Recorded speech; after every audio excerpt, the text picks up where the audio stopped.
Good evening, gentlemen. Good evening, 4D. Good evening, Viv. Good evening, 40. Good evening, Bronze. It is Thursday, the 5th of June, 2025. Storm in the Teacup, episode 17. Let's go. Hey.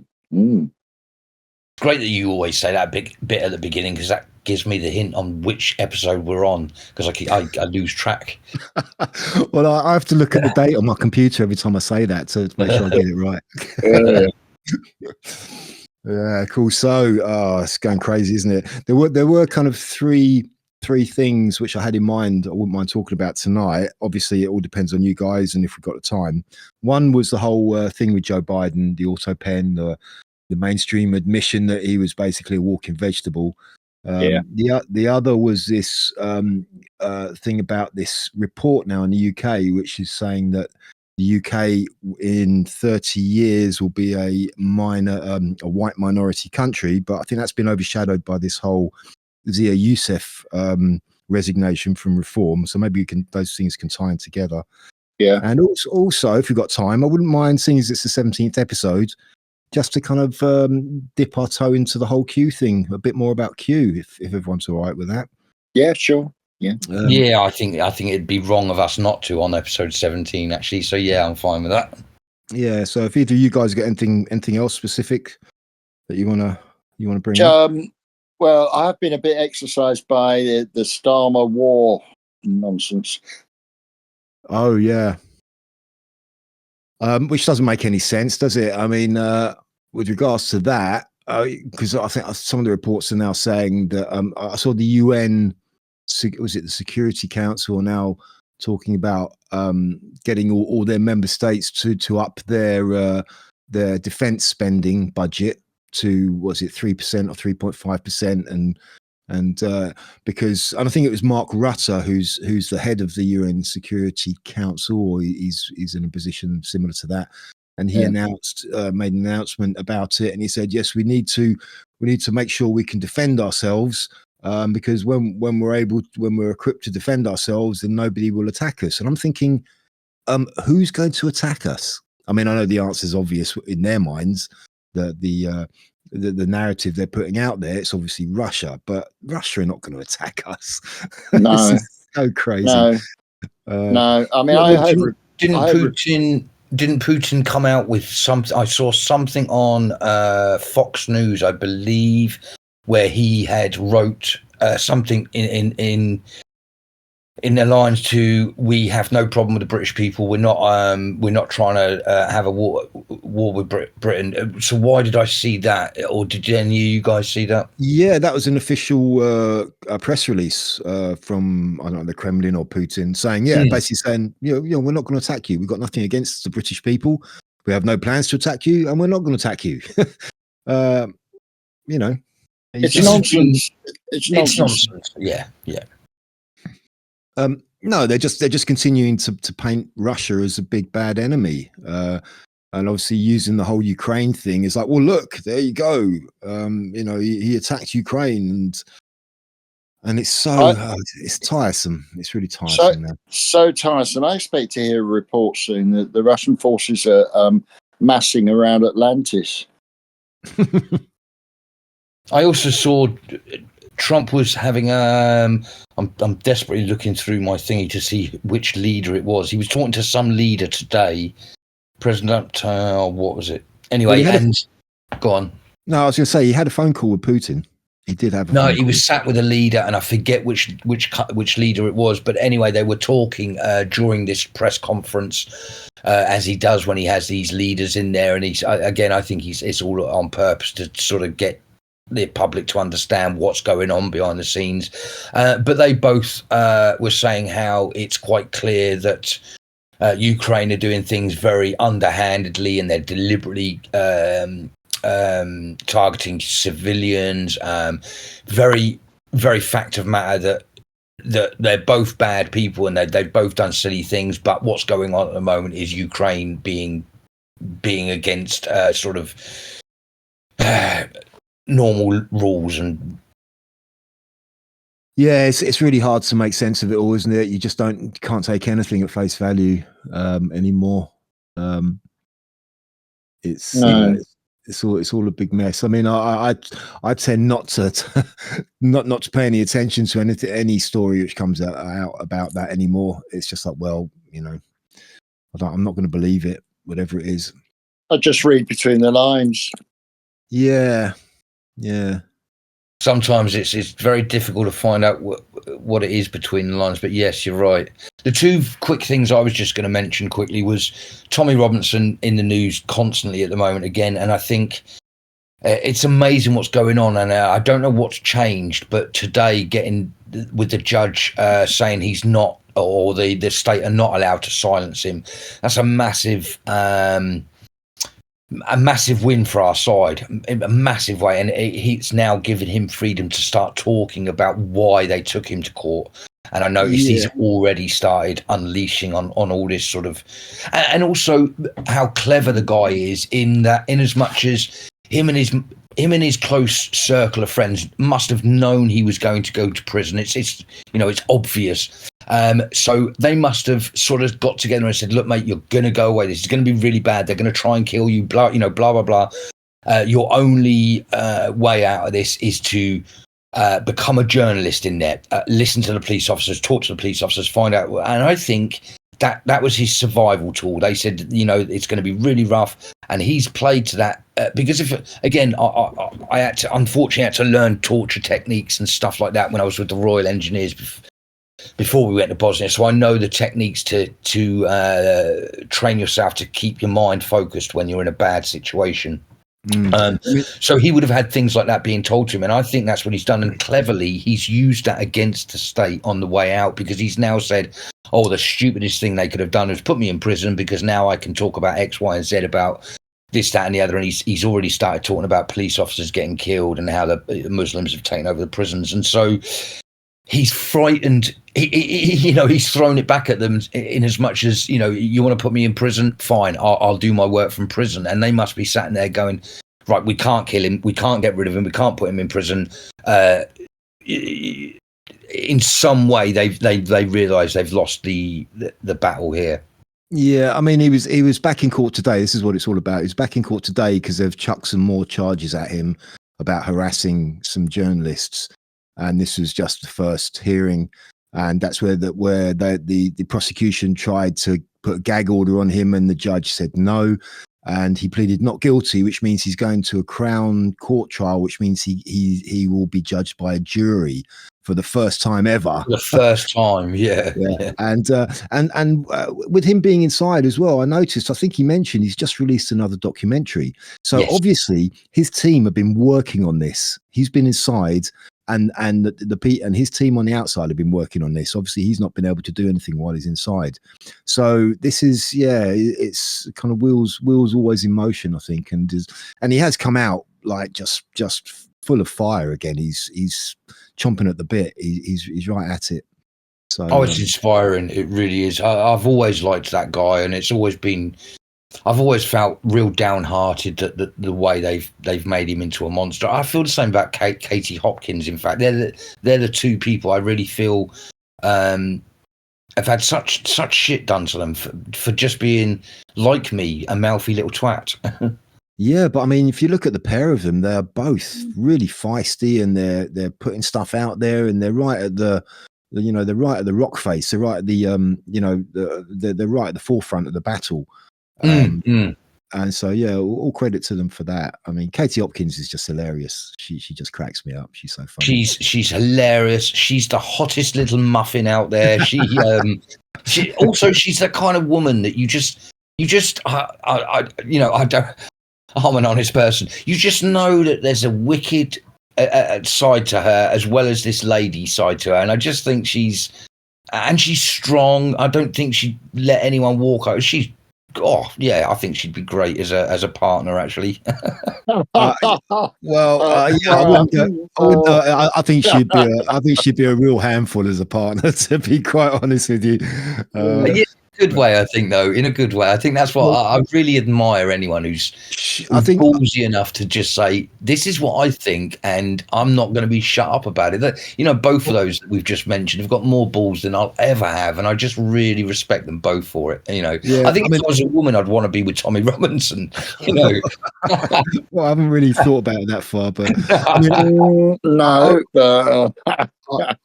I would say Katie Hopkins is one of those people who's the absolute best person to be with at the best of times and the worst person to be with at the worst of times. Yeah. The truth of all this is that the state now has the power to put anyone they want in prison. They barely need an excuse now. You don't even need to have done anything. You just need to be in a certain location, like we saw with the Southport people who were arrested, some of whom were just bystanders. You know, they weren't even smashing things up. They were watching. Yeah, and there's so much chatter about it getting horribly bad this summer, and it's 4D. Oh. Yeah, he dropped out 4D. Oh, sorry. So yeah, you're back now. Don't know what that was. I think what it is I even bore Craig, and he thinks, "Oh, I can't be bothered with this." Yeah. I think Craig's a secret fifth columnist. I think he's a plant. He's lovely. He's lovely. Viv, how much is he paying you? Look at his little face. Come on. I always think he looks a bit boss-eyed, but he is. I know. And then very, very quickly, it was just to say I was with Kash Patel and Dan Bongino. They've pretty much both of them sort of said that all the evidence I think it's coming out next week. They're going to give out the videos that it proves that Epstein killed himself in his cell. It's a very strange thing for them to both be saying, especially Bongino. I've followed him on his Rumble channel for years now. For him to just come straight out and say, no, Epstein killed himself. It's very strange. Maybe it is true. And then the other part of it was Operation Hurricane. They're really coming out with the fact that Comey is at the heart of it, and that it was totally illegal what was done. So there's massive implications coming next week from Bongino. Right, yeah, you mean Crossfire Hurricane, yeah? Sorry, what did I say? Hurricane. Crossfire. Yes, sorry. Then yeah. Yeah, I saw that when Kash Patel and Dan Bongino had that. I don't know if it was an interview or whatever, and they sat there, and when they first said that they think that Epstein killed himself. I mean that was a real that was kind of a real weird one for me. I still don't quite know why they did that, but I noticed that when Bongino was saying his bit, he looked very uncomfortable. He looked like he wasn't really convinced with what he was saying.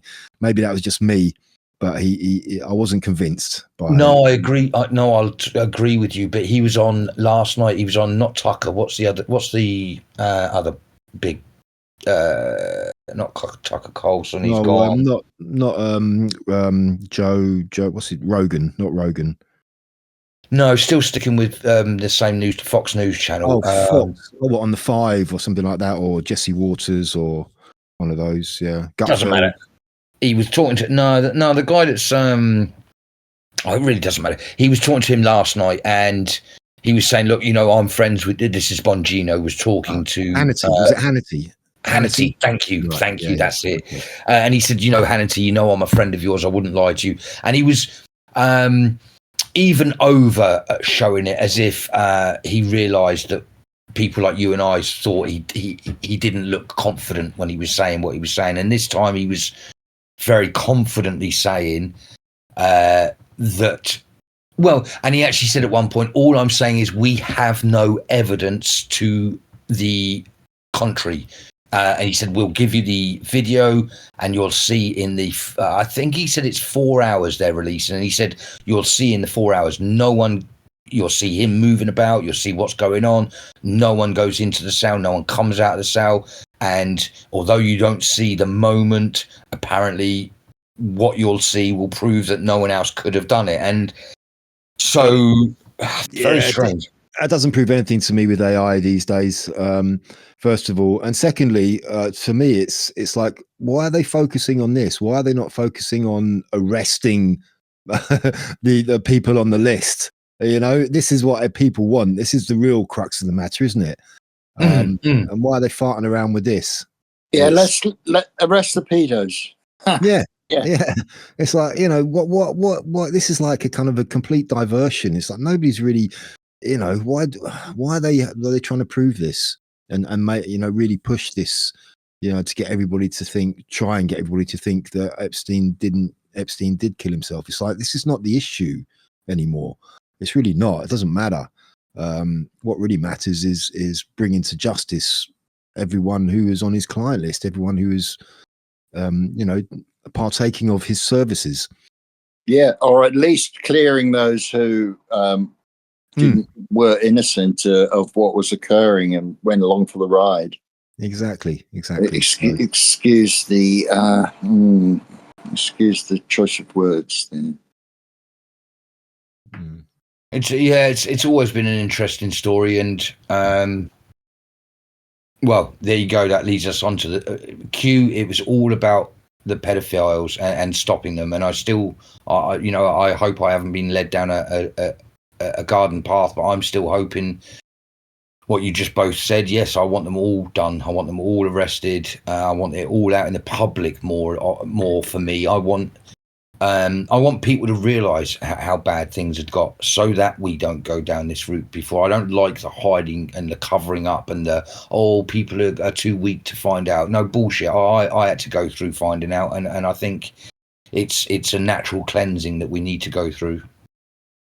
Yeah, I don't know. I mean, maybe the whole thing is just so big. I don't know. That they have to really kind of tiptoe and make sure they get it exactly right, which is the people who are kind of defending why they haven't really seemed to have taken any action on it. Oh, well, they've got to make sure everything's right and blah blah blah, this, that, and the other.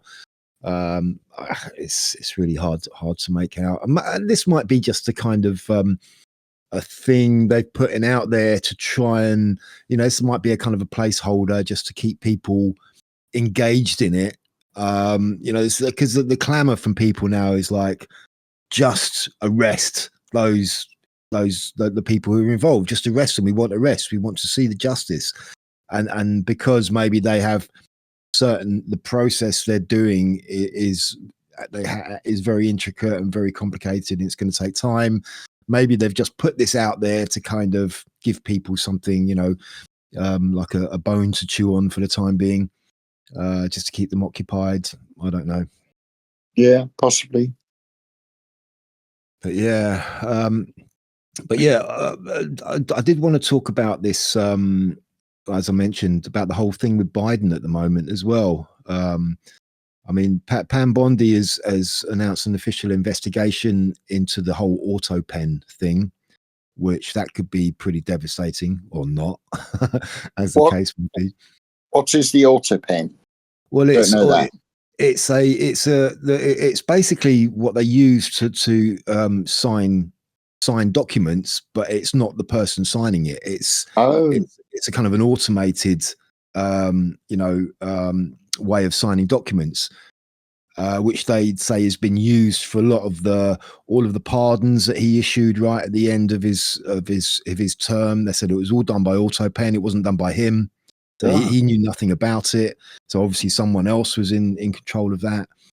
Apparently it's only meant to be used in moments of absolute necessity, shall we say, where each president has their signature sort of scanned and copied, and if it's needed and the president's not there, then it's kind of auto-penned, as they call it, whereas the president's not the one signing his name to it. It's his signature, but it's not him signing it at the time, and they're only supposed to use it, like I say, or very, very inconsequential things. It's not meant to be used to sign really important official documents or executive orders or pardons or any of that stuff, unless it's really, really absolutely the last resort. So there's that. So, well, Sorry, go on. I was going to say maybe they considered it extremely important. If a president has lost is non-compos mentis, then that's pretty serious, isn't it? Well, yeah, well, and that's why they were doing it. Yeah. Yeah, of course. They were doing it because someone else was running the show and making those decisions. It wasn't the president, which is wrong. Which is also wrong. That's completely wrong. You shouldn't be doing that. I mean, hang on though. So what this implies is that they knew. I mean, they must have known Biden was in serious cognitive decline, so called. Yeah, and did they know that at the beginning of the presidency? Did they think, oh, this will be a good front man, and we can just run things from the back room? Yeah, I mean that is. I mean, it's starting to kind of become a mainstream acceptance now that Biden was effectively a walking vegetable, and you've had, and it's kind of split. It's kind of created a divide because you've had some coming out and trying to cover themselves, saying, "Oh, I wasn't aware. I didn't realize." Blah blah blah blah. You know, the media are covering for him, and you have, you know, another side basically kind of doubling down and saying, "No, he was fine. I saw him and I spoke to him, and he was good." So, but it is out in the mainstream now. It's, I mean, and the strange thing is like everybody could see it. You know, there was still, I can't remember particular individuals, but there's some claiming like, well, I had no idea. I didn't see him that often. And the argument is like, we saw it every single day, mumbling and bumbling and falling over and forgetting his lines. And, you know, it was obvious to everyone. Here's the part of it no one's asking. You say we saw it every day, but the fact is we didn't. And the question I'm hooked on at the moment is, what were they giving him so that he got cognitively better? Because clearly there is some medication out there that would blow us away. And I'm reminded of a film called Limitless. And I know I'm taking this to the film movie. Oh, have you seen Limitless? Yeah. Where basically someone develops this drug that can unlock your brain's potential to its, you know, to its fullest. And the story is where the guy makes himself lots of money, and it's a great film. Blah blah blah. But if there's something like that out there, because some days he was an absolute mess, but some days he was almost on the ball, and you just think, I wonder what medication is out there. When we talk about medications or the way they're killing us, there'll also be a lot of breakthroughs in healing us. And I do wonder what they were feeding him for 4 years to keep him going. Well, this kind of leads on to a couple of other things. I mean, his announcement that he's got cancer. Okay, that is something that is not, that they haven't just discovered that. They knew that for a long time. Okay. I mean, they were probably giving him some drug on certain occasions. What it was, I don't know, but I'm sure there's something that can do that. But also, this is really throwing the cat amongst the pigeons as well. Did you see that post that Trump reposted? Yes. About. Oh, I'm surprised you haven't seen it, 4D. This post, it wasn't something that he posted. He just reposted it or retweeted it or whatever. And it was somebody basically just saying, Biden was assassinated in 2020. All you're seeing are just clones and walking robots and this, that, you know, put all of that whole conspiracy thing about Biden. Oh, if I missed that one. All right. Oh God. Oh yeah. And it was crazy. that just blew up the internet, and everyone was saying, "Oh, Trump's really lost it," and it was just like, wow, that was a real that was a really kind of out there. That was a really extreme thing for Trump to put out there. So when was that? When was that? A couple of days ago, 2 or 3 days ago. Oh, right. I'll have a look at that later on. I think it was earlier than that. I think the original post, because we were talking about it at Stand in the Park. So. Oh right, okay, yeah, but the fact that he reposted it, which is what really lit the fire under it, and I kind of think this is typical kind of art of the deal maneuvers from him. Basically, he's planting that whole idea into the mainstream. He's putting it out there. So far, it's kind of been simmering below the surface as a crazy conspiracy theory. But now he's really put it out there, and it's like he's really gone way beyond what was needed, which is kind of his business tactic. You know, he goes in really, really, really deep, and then he's prepared to pull back. And I think this is that kind of art of the deal mentality where he's really chucked it in at the deep end, and it's got everyone talking about it, and it's getting the mainstream, the normie people aware of it, because it was such a big deal, you know. I do think that the public figures, when they died, they may not have died at the time they are said to have died by the Mockingbird media. Oh, absolutely. Yeah. So they released the information at the opportune moment, something maybe, I don't know, to flood the news feeds, lots of reasons, to for particular, maybe occultic reasons. Yeah, or distraction from something else. Yeah, of course. Yeah. So that was all very crazy. And we're just finding out about how great AI is, and as I always believe we're about 20 years behind what the military and thus the government already have anyway. So it wouldn't be far-fetched to believe that 50 to 60, 70% of what we saw of Biden was just an AI, or maybe it was Obama with an AI masking so that it made him look like Biden. They can do anything now. Well, the physical masks are amazing. Yeah, I do actually think on some occasions it was an actor wearing a mask. I'm pretty. No, sorry, guys. I meant as in AI. So as in I could sit here and turn my face into Obama's if I wanted with the AI program. I meant it that way. Yeah. Sure. No, I got that. Yeah, but I'm saying I think it was an actor wearing a mask on some occasions for sure. There was a lot of stuff about his earlobes, and I'm a big one on that.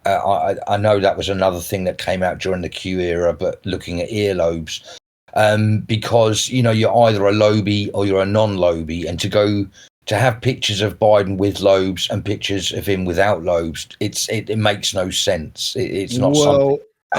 There is an explanation for that he's had a facelift, and that is a symptom of facelifts apparently. Oh, okay, that makes sense. Yeah, cosmetic surgery can change that. But I mean, you look at older pictures of him, and he just doesn't look like the same person. The facial features are just different. Hands as well. Yeah, the hands have always looked wrong. But anyway, yeah, very strange. Yeah. Yeah. So who knows? But I mean, if he's not dead already, he probably will be announced dead fairly soon, I would imagine. Oh, do you reckon? Right. Well, this cancer announcement, yeah, I think so. But it's ironic that also King Charles has got incurable cancer, hasn't he? I don't know. Is it incurable? I'm not sure if it's been announced. I believe that was the headline I saw a week or two ago, where it said, it's not going to be a threat or anything, but it's incurable. So, i.e., letting us know that that's always going to be there for the opportune moment. Perhaps I don't know. It's weird. Yeah. Yeah. Can't trust anything anymore. No. And that's so many people talking about us going to a low trust society. That's the problem. No one knows what to believe, what to trust. It's a very dangerous place to be. Yeah. There was even a rumor that a British actor played, which I don't actually believe myself. Was it Struan Rogers? I can't remember. I don't know. When you look at him, he does look like he could be, the Struan Roger, his name is. There's been several names linked to the whole kind of actor playing Biden thing. I don't know.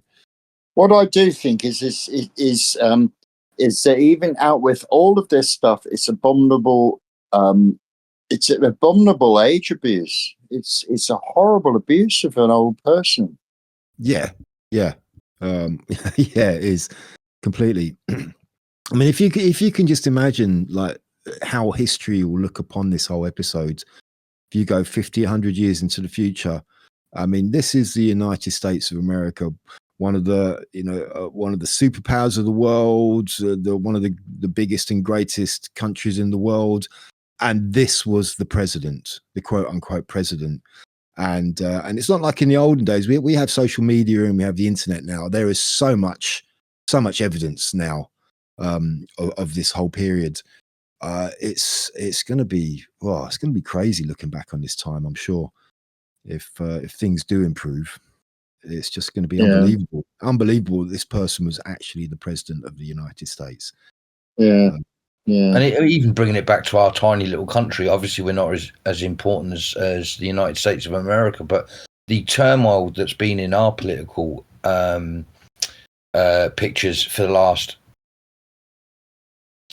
coming on 10 years, long, nearly 10 years anyway, has been phenomenally outrageous. But nothing. It doesn't compare to the whole Biden thing. we've had a bunch of useless, self-serving criminals. Yeah, that'll do. But that's kind of politicians.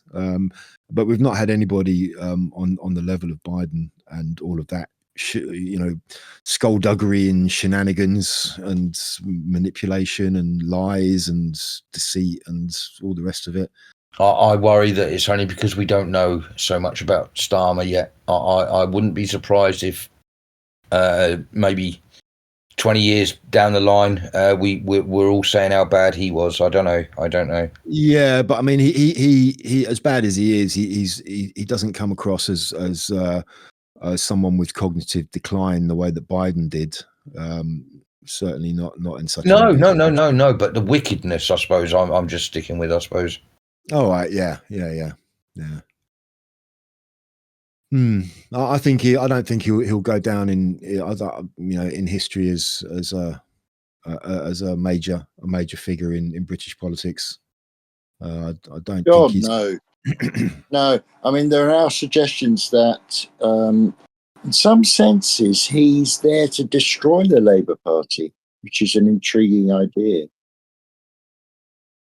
Yeah, there's quite a lot of that going around these days. Well, yeah. And you look at the whole of the front bench, and it doesn't look to be many brain cells in the whole of the front bench down there in Labour. No, I mean, even fewer than the Tories, and that was pretty bad. Yeah, I mean, there was, with this whole thing about, excuse me, about Zia Youssef today resigning as the chairman of Reform. There's already speculation going on, swirling around about that as well. How that was engineered by Farage, and he was put in there to derail the whole Reform UK party by trying to move them over to left wing sort of policies and just create confusion and discord. But do you think Rupert Lowe comes back now? Then maybe that's what they do here. I don't know. I think there's still ways to go because he came out. I mean, there's obviously a flurry of people posting about this, and he was quite critical of Farage as well in his posts in relation to this. So no, I think there's. I can't see it right now, to be honest. Right. Stranger things have happened. Yeah, but I think Youssef going is a good thing for Reform. Absolutely. I think he was one of the major problems with Reform. And the fact that Farage backed him backed him so much up until recently. And then you had Sarah Pochin, which started this. Sarah Pochin, one of the new Reform MPs, her first question to the Prime Minister in the House of Commons was, "Are you going to ban the burqa?" and Farage has come out in support of that, And Zia Youssef, being a Muslim, didn't like it, and he's gone. Which I think says an awful lot about him and where his loyalties lie, really. And he came out and called her dumb, right? Which is like, this is a one of your own MPs. And you don't really do that. That's not really on, even if you don't agree with what they're saying. You have to be a bit more canny than that, I think. It's a very stupid thing to do. Yeah, it's even if you absolutely think it's the worst thing she could have ever done, you don't say it publicly because it ruins your own party look. It's a silly thing to do. I also thought she looked, especially when you look at the front benches, as I just said, they all look dumb as a rock. She sounded the most parliamentary I've heard someone deliver a question for a long time.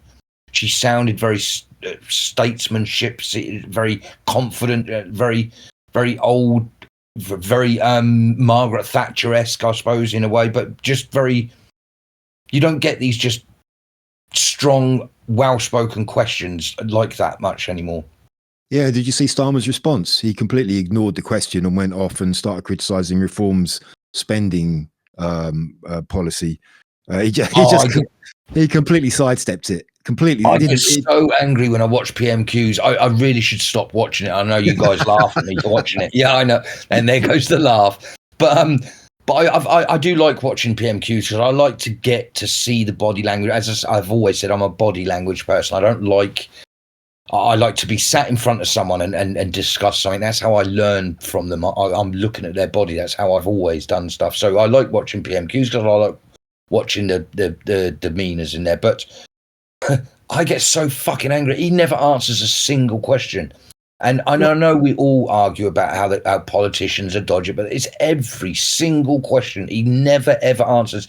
He's been trained so well to avoid questions that I don't actually think it's in him to actually give a yes or no anymore. It's impossible for him to do it. Yeah, it's probably not in his. It doesn't cross his mind to give a straight answer. I'm sure. Yeah, I don't know why they think it's a good idea to not give an answer. I guess they feel that if they don't go one way or the other, they still keep hold of everyone on both sides. Yeah, so but that doesn't work. Yeah, it's so they can't be pinned down, but they can't be gotcha'd by the media. Basically, they can't say, "Oh, well, you said this." It's like, "Oh, no, I didn't say that." By not answering the question. It shows how gutless you are. That's all it does. It shows how gutless you are to show what you actually believe, I think. Well, I did find it interesting that he didn't say, when she asked the question, he didn't say no. He didn't say, "No, we're not going to do that."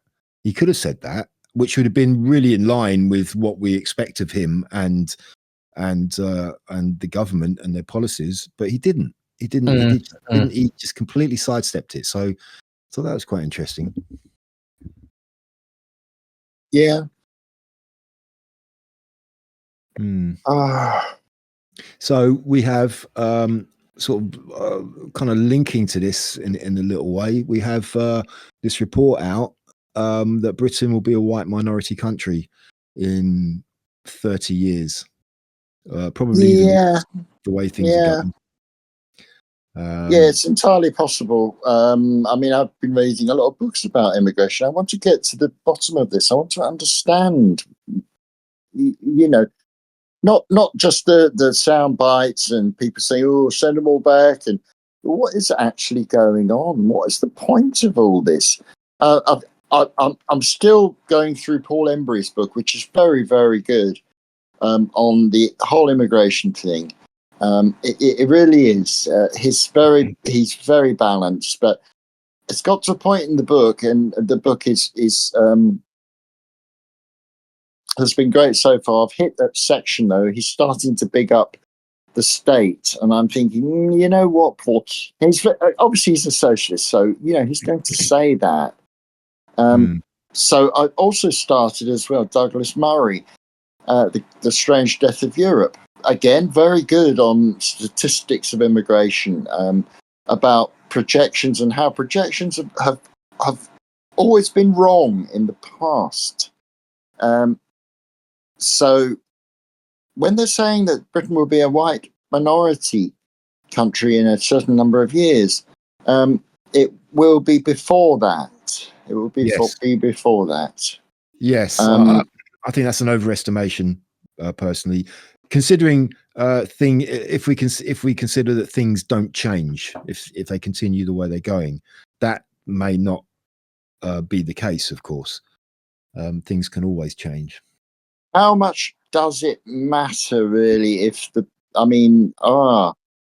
doesn't matter in some senses. It depends on who the majority group become, and it does appear to be the Islamic. The Islamic immigrants, Yes. And what do you mean? What do you mean when you say it doesn't matter either way?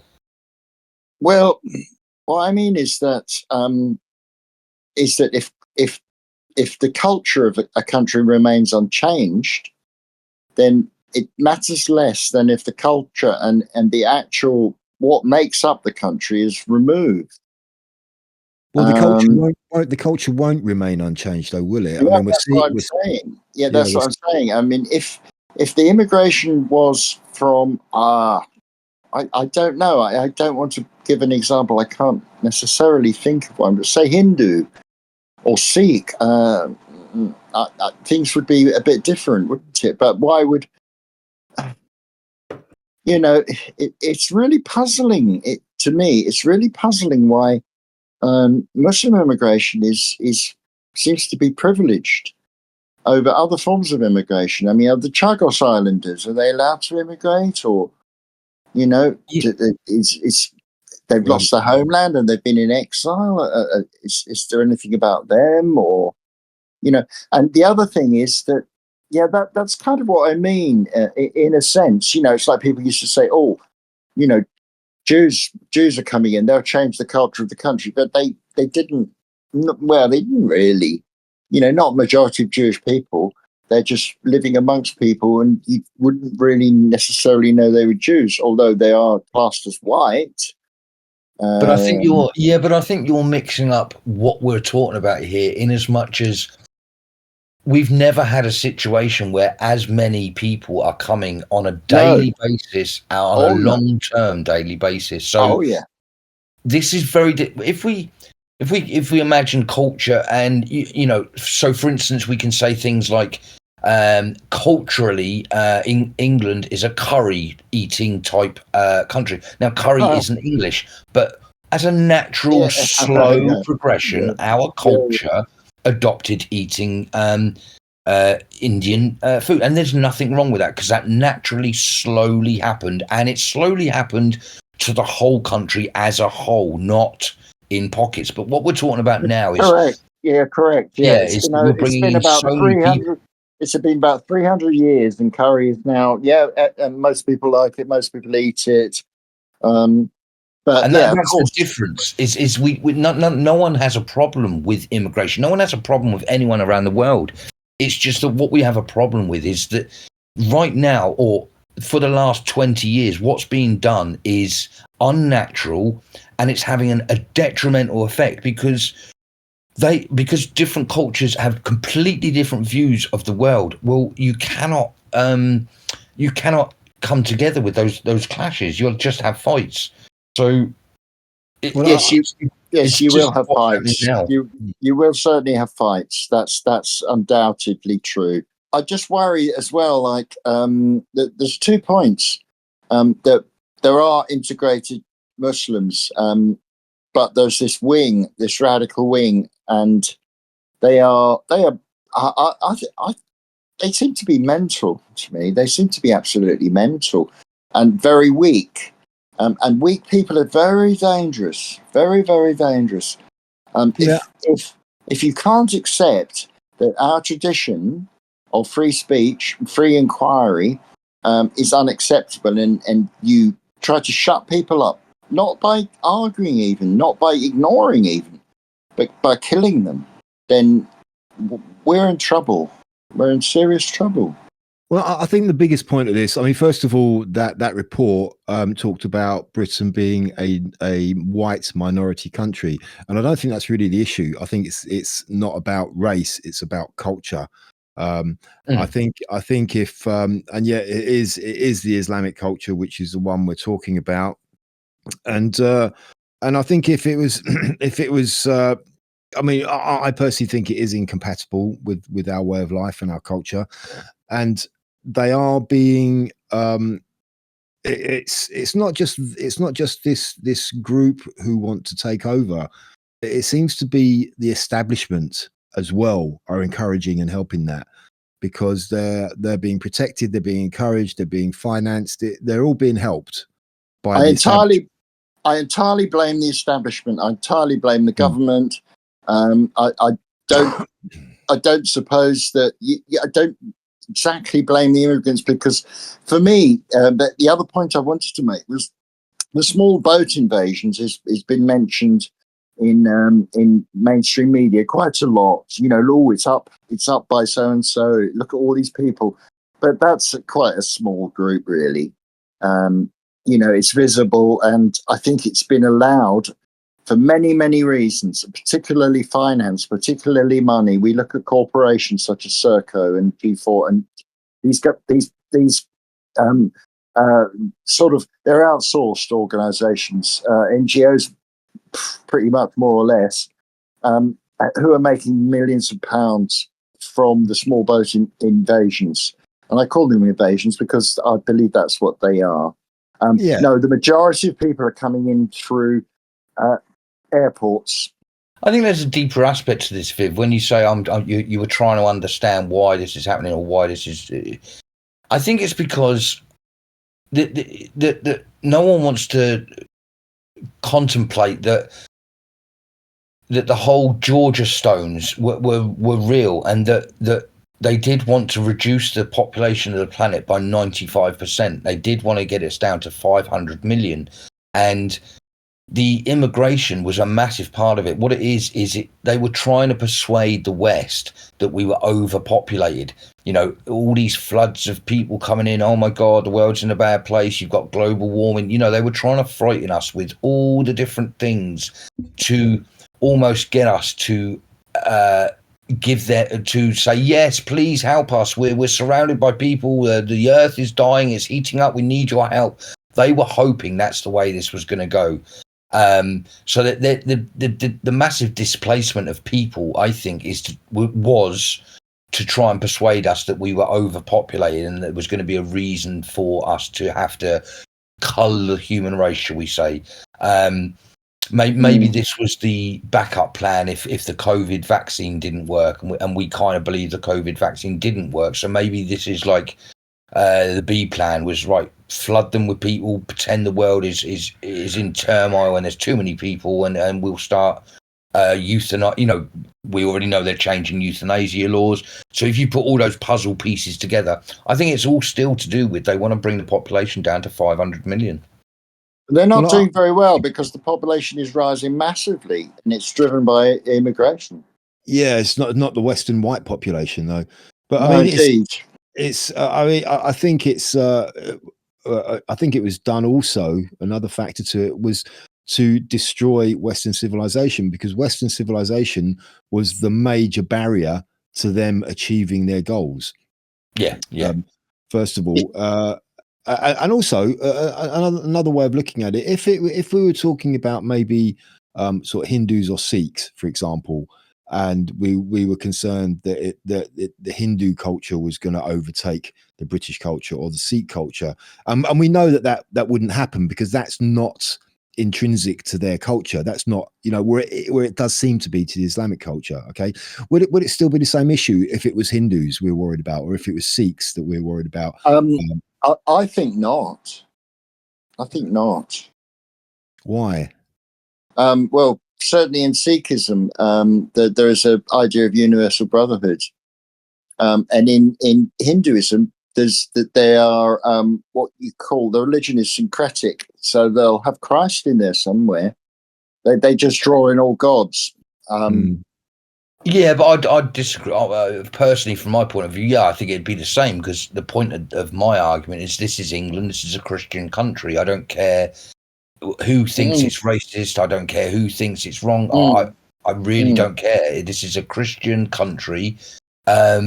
As we just said, you know, we'll slowly take on other ideas, and we will slowly change and get better, and things will always evolve. But no, this is what our culture is. This is who we are. We've got to stop apologizing for being who we are. Oh yeah, I'm not at all apologetic about. No, I know you're not. My culture. You know, my culture. I just think that it's just going to lead to a very bad place. A very, very bad place. I mean, the point is, at the end of it, it doesn't matter what other culture it is that we may be worried might be taking over British culture. The point is the fact that we are losing British culture. It doesn't matter to whom. That is the point. Yes. So yeah, I think it still would be a problem, because we would still be losing everything that we know and love.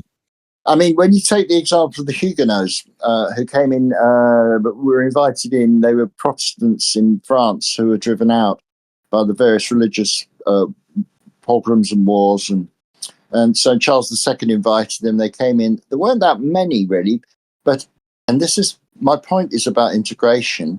There are still people who say, "Oh, you know, they a lot of them settled in the East End. They were weavers and etc. They wrote various skills, but there are people still here who say, "Oh, I come from Huguenot stock." So you know, I mean, I don't believe in this thing that we're all immigrants. This thing, which is put over a lot by the liberal Chatterati. Oh yeah, everyone's an immigrant. We're a mongrel nation. Well, mongrel nation. I don't know. What is that supposed to mean? It's a sly insult in a sense. I suppose. No, well, I suppose technically it is correct, but it's just not relevant. That's the point. Yeah, of course.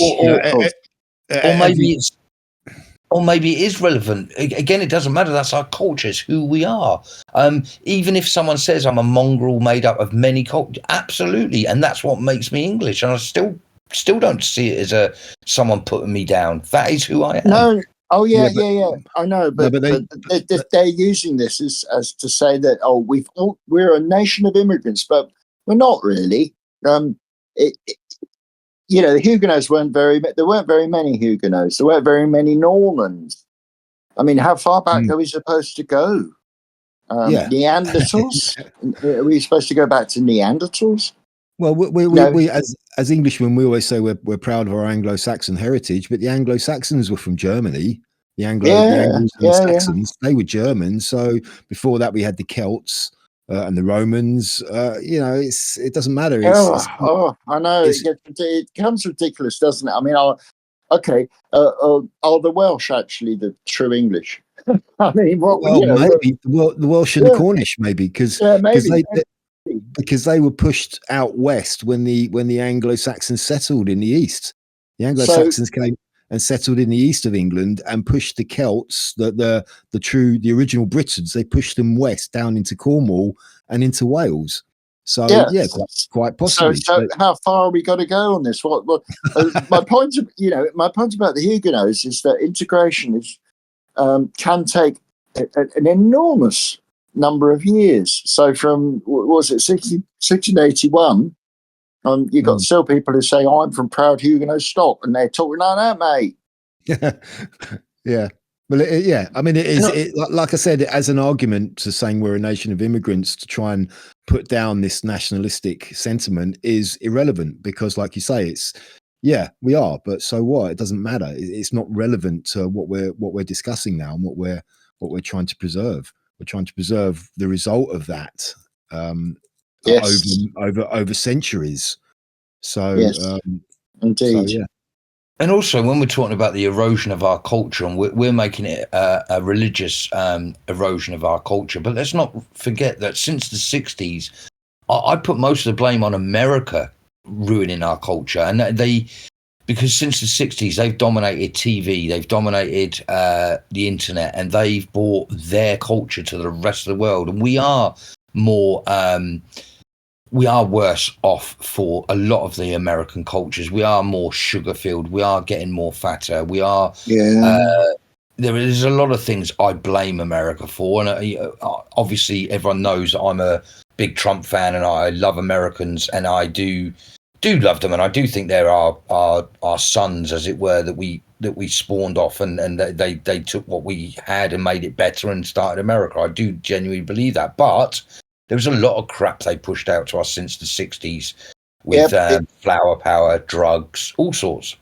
In that sense, what you're talking about is a different kind of invasion. It's a cultural invasion by another nation.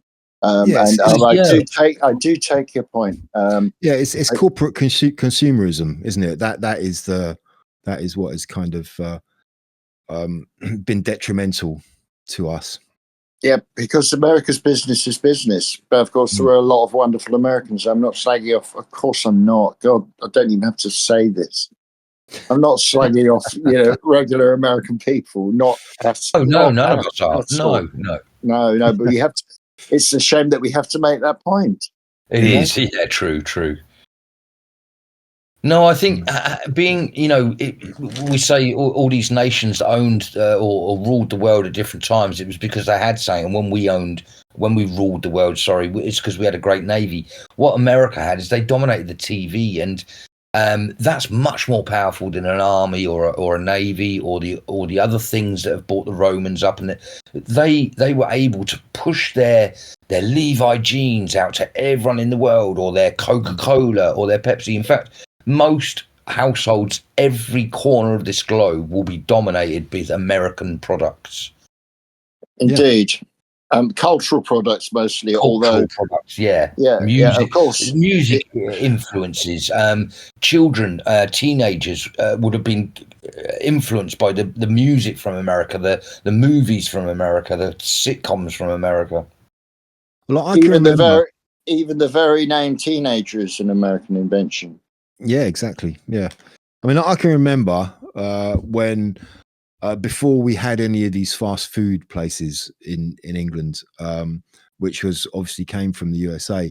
I mean, we're talking pre-McDonald's. I remember the first time McDonald's arrived here. I was very young, but before that, we still used to have burger cafes, burger places. We used to have Wimpy, which you go in and they would actually cook the burger on a hot plate in front of you to order.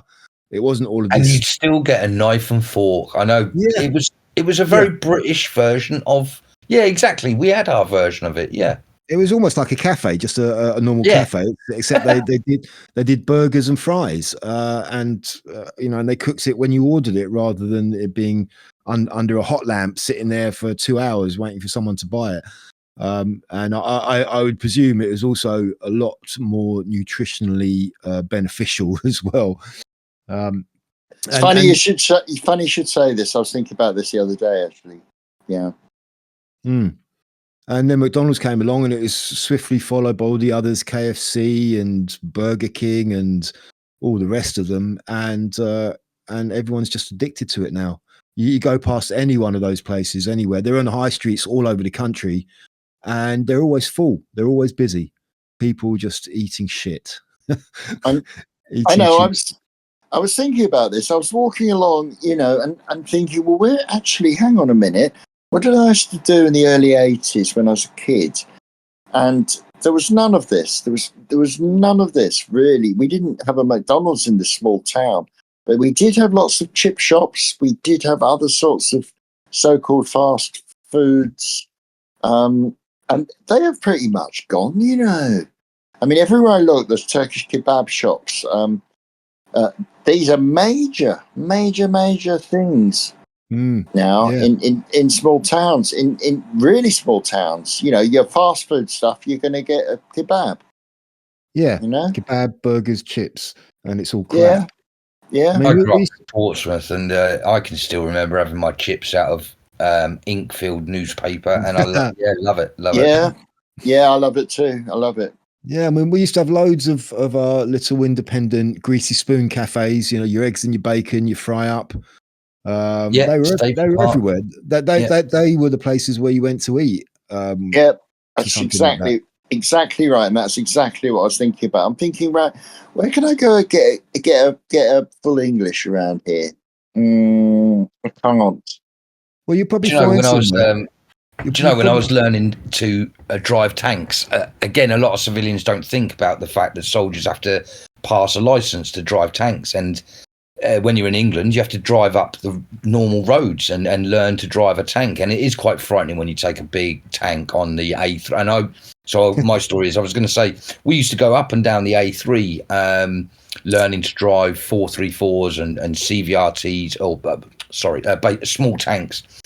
And every day we're fit, healthy soldiers. We would be at the greasiest spoon on the A3. If anyone remembers back in the 90s, there was this greasy spoon on the A3, and you would just see tanks pulled up with the soldiers getting their breakfast burgers, which would consist of a whole pig's worth of bacon, a whole, loads of eggs, bacon, sausage, all in a bat with all your sauces and all your greases, and that was English food to keep you going. Yeah, for sure. I'm more shocked about the idea of seeing tanks driving up the A3. I've never seen that before. That would be a sight to see. Do you know, we used to drive all the way down, if you know Portsmouth and Southampton, Southsea at all, it's strange to believe, but I used to drive down the A3 through Portsmouth down to Southsea, and then we would turn around in Southsea and go back up to where we would start our journey from. And that was our training so that was through normal housing estates at some point. That was through small B roads and stuff. It was crazy to think that's how we learned to drive tanks, was on the British roads. But yeah. I didn't think that was allowed. I don't think I've ever seen a tank being driven on a road, not legally. You're not? Right, interesting. I don't know if they still do it, to be fair, but yeah. You can do it. You can. I believe you can do it if you've got a tank. I think you can drive it around. I know that the K Foundation, that couple, just about Ancient and Moo, one of them had a tank and used to drive it around. There is legal, as long as you've got all the legal requirements for being on the road. As long as it's got lights and indicators and stuff like that, you are allowed to be on there. Yeah. Do the tracks not damage the road surface though? The tank tracks. I should imagine so. After the amount of years we went up and down the A3, I wouldn't be surprised if that's why the A3 got renewed so often. Yeah. There was, I don't know if it's still there, but down in southeast London, in Bermondsey, there's this tiny little plot of land tucked away on one of the back streets, and the guy wanted to build on it. And the council said to him, "No, all we can allow you is they said water tank. They meant a water tank, but they said tank." And so he got this old T-34 and plonked it there, and it's been. And I'm not sure if it's still there, but yeah, and he paints it in all these bright colours every now and then. I think what's it called? Oh, it's got a name. I can't remember now. But yeah, you can still see it if it's still there. It's really cool. Yeah. You can buy tanks. You can buy a tank. Decommissioned. Yeah. You know. Can you buy the ammo as well? Well, I think. I watch a YouTube channel by Mr. Hughes, and he's a young lad. I'd say he must be 30s, I suppose, and he works on the old tanks that I used to work on in the army. They've been left to rot on that, and he's got a massive farm, and he's got about 5 or 6, maybe 7 tanks on his property that he does up and takes to shows and stuff, and makes money out of doing other tanks up. And he's learnt all of my trade from just doing up old tanks. So yeah, quite a few. You'll be surprised the amount of people that own tanks over here. Yeah, absolutely. But to get back to the immigration aspect, it is encouraged. The government want this. All governments want this, and I don't think there's any doubt about it, because, I mean, take this example. If you were to get a couple of immigrants and you didn't know that they climbed into the back of your camper van or lorry or whatever, you would be prosecuted. Okay. Yes, I actually saw a story about someone getting prosecuted for exactly that. Yeah.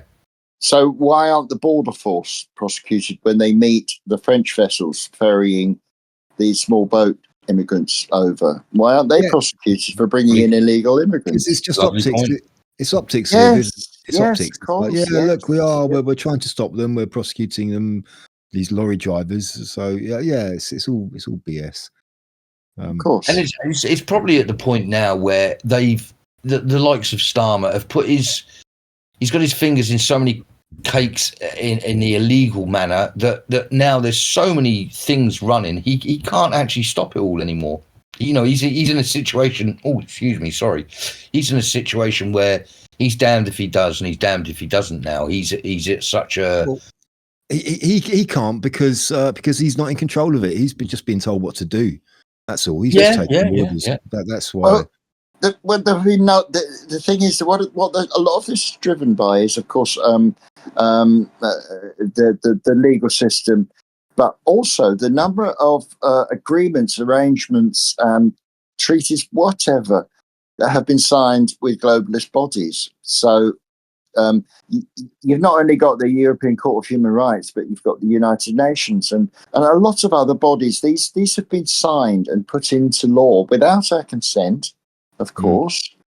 So that, okay, we had a pretty good history of taking in actual people, asylum seekers, so-called people fleeing persecution. But now we have no idea. This is economic migrants. And Theresa May even signed a declaration, I can't remember what year it was, I'm afraid, that said, yeah, we have to take economic migrants now, which is quite extraordinary. I mean, clearly the people that came in from the continent of Europe during the EU years were economic migrants. So they've simply expanded that to really essentially it's the rest of the world. Now, my question is, do the people who come here, do we ever, I know that in the Stranger of Europe, he is interviewing migrants and their expectations and their reasons for coming here. But are they disappointed? Do we know about this? Do we know? Because I see people on the streets of my town who are clearly recent arrivals, and they don't look very happy. I'm glad you say that, Viv, because I was thinking this about half an hour ago when we were talking, is that it's all well and good seeing it from our point of view, but very few people twist it and go and see it from their point of view. And I've often said this as well, that you have to understand they're sold a lie at their end of this. They're probably shown pictures from 50 years ago from England, and they say that's what it's like over there. Go over there, you get free this, you get free that. They are sold a lie. So when they get here, I'm not surprised that they're as broken as we are about them coming here. It's wrong to blame them full-heartedly for what's going on. We're both sides of this argument are being played as much as the other. So they probably thought they were going to come here, get some money, get a house, get a job, freedom of the Anglo-Saxon world, and they thought it was going to be amazing, but they didn't realise that was a lie that they were sold as well. I believe a draw for young men is Western pornography.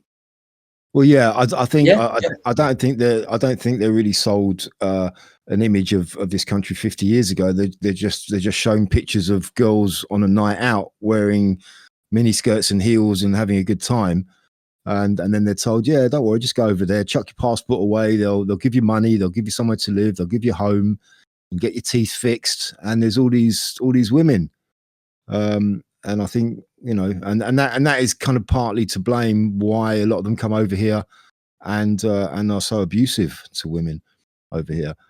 Well, I think when we're talking about the single men that are coming over here, that's a different story. I think majority of those have come over here to start trouble. I think that is a religious or culture war that's going on at the moment, and they have the upper hand at the moment. But I suppose, I meant just the average sort of people that are coming over here on not just these sort of hotel dwelling men of fighting age, shall we say, but the others, they're even sold the lie. Even the one, when you look at the ones coming into America from Mexico, I can imagine they all have a very different idea of what's going to be going on. Yeah, I'm sure. Yeah. But I mean, there is some encouragement. I think the public perception of this is growing, and the pushback also is growing. The awareness of it and how bad it is. So it's like I forwarded to you, 4D. There's this new petition that's been going for 4 or 5 days. Stop financial and other support for asylum seekers. And yes. And it's when I sent it to you, it's about 130,000 signatures. I'm sure it's gone up by now. So I think public awareness is sort of galvanizing towards this. They're becoming more aware and realizing how much of a problem it really is. Did you see the thing I put on True Social where I think it was the Daily Mail had gone out to the migrant camp in London and the abuse that they'd got from it? I saw who was it now? Someone it wasn't Robert Jenrick, it was someone else who went out. I can't remember. But yeah, it doesn't surprise me. All I'd say is which migrant camp. You take your pick. But yeah, there was someone who went out. Was it someone from Talk TV? I can't remember who it was, and they just got abused and spat at and told to go away. Well, that video you're talking about, yes, I think that was Patrick Christie. Oh, Patrick Christie's, yeah, that's it. Yeah. Well, since then, because of what happened to him, I think it's the Daily Mail sent. It was either the Daily Mail or the Mirror. No, it was the Daily Mail. Sent some reporters down there, and again, you can see they don't get spat at and they don't get any water thrown at them, but they certainly get abused, as in vocally abused, to get out of the area. What I meant by that is, yes, it had gone from sort of Patrick Christie's sort of GB News nothingness to mainstream straight away. So there is people waking up to this. Yeah. Did you? And also, I think it's just quickly mentioning Robert Jenrick there. I mean, I know he's in the Tory party, but he is certainly doing some interesting things recently. He's certainly saying a lot of the right things and putting some stuff out there, which is quite encouraging, I will say. So yeah. Same as the special forces guy. What's his name? Don't know. The big guy that's trying to go for London mayor. Oh, Ant Middleton. Middleton, thank you. Another great ex-soldier that really is putting some cats amongst some pigeons. Right, I haven't seen anything about him really. I see the odd thing here and there, but I haven't seen anything in particular that he's done recently. But I don't doubt he's doing some good things. He's a reform candidate for London mayor, isn't he? So, London mayor, yeah. I wonder when the next mayoral election is. If it comes before the next general election or after. It will come before, won't it? I think I think it's 2027, if I'm right. Yeah. I can't see him getting in, to be quite honest with you. I said that last time though, Bronze. I really didn't think he was going to get in last time, but hey. Yeah, well, Ant Middleton. No, I'm talking about Ant Middleton. Oh, sorry. You don't think Ant Middleton will get in? Yeah. Right. Yeah. I don't know. I've got a feeling they're keeping him. You said that I haven't heard much about him, and I think they're doing that deliberately. I think they're keeping him every now and then. He says something quite powerful and that, and they're just leaving him there, and he'll spring out of the cage at the right time, sort of thing. Yeah, I think it's going to require a lot more than that, though. To be honest with you, but I mean, yeah, in the last few elections, the opponents to Khan have been dire. They've been absolutely dire. There's been nothing put behind them. It's almost like they weren't really bothered about getting Khan out. So, but to have him for a fourth term would just be horrendous. One thing I will say, actually, I mean, I'm loath to bring it up, but it is that month of the year, June, when all of the Pride Month, as they say.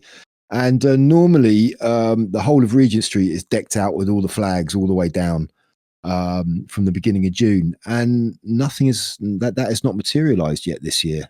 So interesting. Right. Yeah. So I don't know what's going on with that. They probably will put them up at some point, but they're normally right on it at the beginning of the month. And it's not happened as yet. So interesting. Breaking news from our London correspondent there. Good.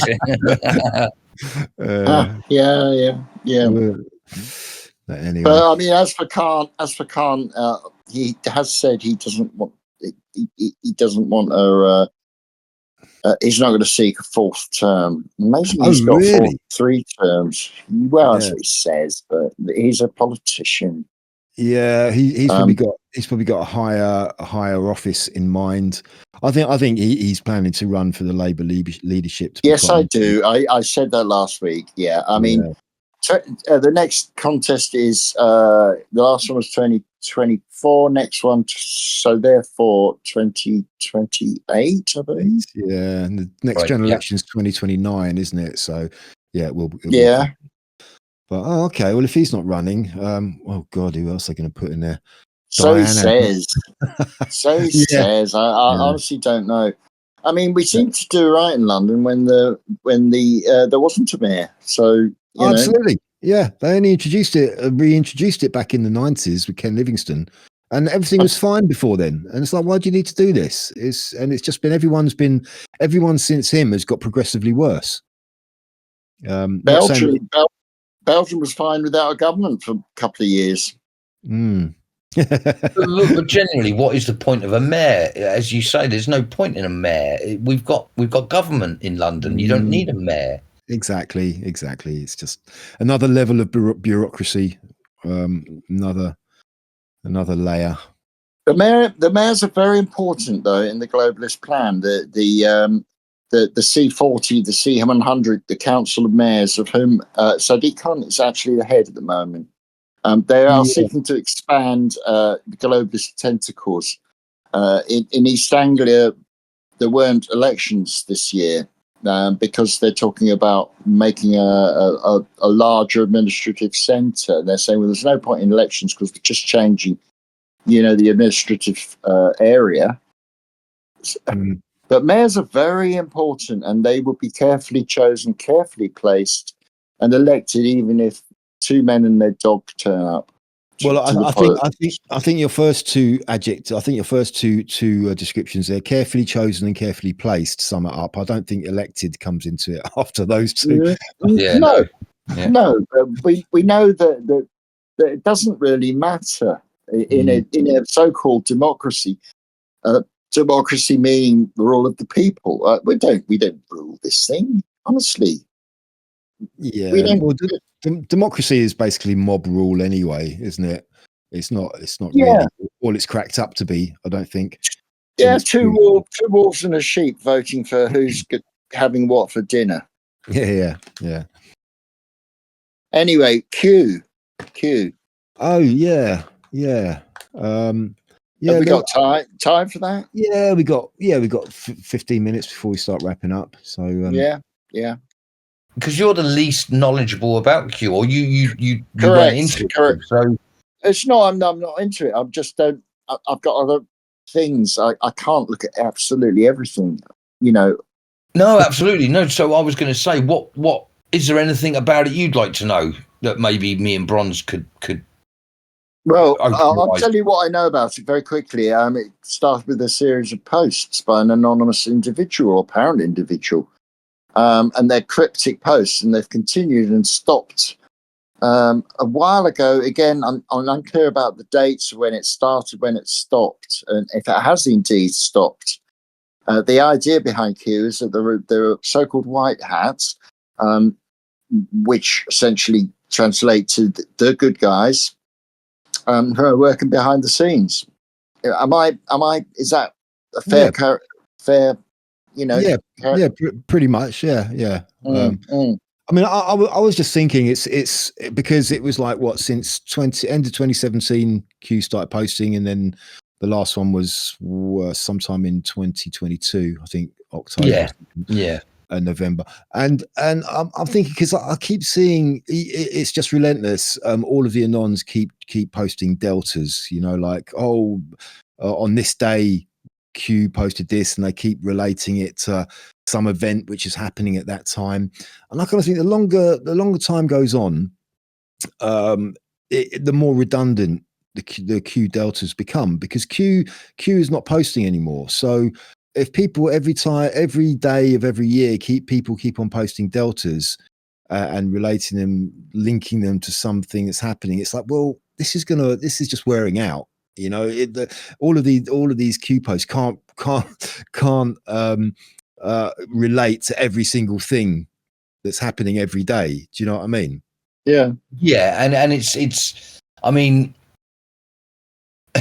it's kind of like when you talk about religion and the Bible. It's because people then take it on and put their own spins on it, and these doubters. I mean, again, yes, Q spoke of doubters in his posts, and I think that's why it took off. But the point of the matter is, a doubter is a very military thing, and it was doubters for things that were going on during Q posts.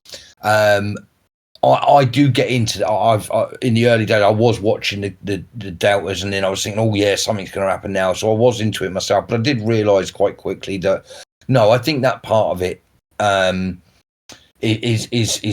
most of it is people's personal opinions of what they think is going to happen. I don't think we can say that for gospel. Whenever I talk about Q, I just talk about the posts because that's the only part of it that really is still true. It's true that they were made. It's true they went out there, and it's true that lots of us looked into them. Whether they still link to things that are coming, I don't know. Well, I actually think because I mean that there seem to be divisions with the types of posts. I think some of them were kind of relevant to maybe things that were happening at the time. Other ones seem to be very almost like they were kind of comms, sort of internal comms. So a lot of the military jargon seems to be like they're kind of talking to each other, and there's obviously the ones which are put out for misinformation, and so. The kind of relevance of them is like you've got to discount quite a few of them, and I think nowadays where we've got to now, a fair few of the Q posts are redundant now. I couldn't say how many because things have moved on and Q stopped posting. But I also think that Q is probably or was probably a non-human intelligence. I don't necessarily mean extraterrestrials. I mean, I reckon Q was AI, essentially, an AI, a very advanced AI computer system. Because to try and you have this slogan, one of a few, like trust the plan. Okay, it's like so the plan has to have been worked out, and we know about AI. It's in it's out in the general public now, and it hasn't been for very long. But as we've talked about, these technologies which are released to the public have probably been in use behind the scenes for decades. All right, so this could have been decades in working out all of these scenarios of the plan. I don't think it's a plan. I think it was plans because they had to take into account all possibilities from a certain point. And I think that's kind of beyond the human capability to work out all of that. And I kind of see an analogy for me is kind of like a big old tree. You got the trunk, which is sort of like the starting point, and you've got branches going out from the trunk, and then you've got branches going from those branches and branches going from those until right at the very end, it ends up in a leaf right at the very end. And the whole thing was to try and map out all the from the point of where it was conceived to try and map out all of the possible scenarios and outcomes from that point, which would have been all of the branches. And then as time moved on and events unfolded, then it would move onto one of those branches, and then that was where the focus would be put. And so all of the others would become sort of discarded, if you like. So, okay, that's the path we're on now. And then everything would be recalculated and reassessed from the path that goes on to.